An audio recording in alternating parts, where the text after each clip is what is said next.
हा प्रश्न mechanical properties of fluids या चॅप्टरवर सीईटी 2024 ला आलाय. In case of a liquid, if Reynold number Rn is 1450, then the flow of liquid will option A be streamline only, B be turbulent only, C change from streamline to turbulent, and D be sometimes turbulent and sometimes streamline.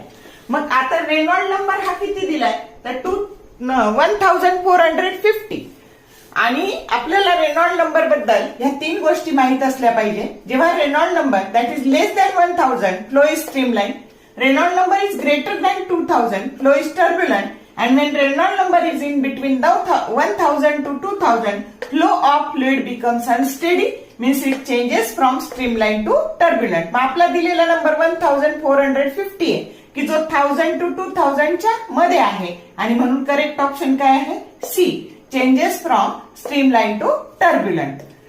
तर बघा ह्या तीन गोष्टी नीट लक्षात ठेवा. जसा Reynold number असेल त्यानुसार फ्लोचं नेचर ठरवता येईल. शॉर्ट व्हिडिओ आवडले लाईक करा, शेअर करा, कमेंट करा. For more useful tips and tricks keep watching wings of physics. Thank you very much.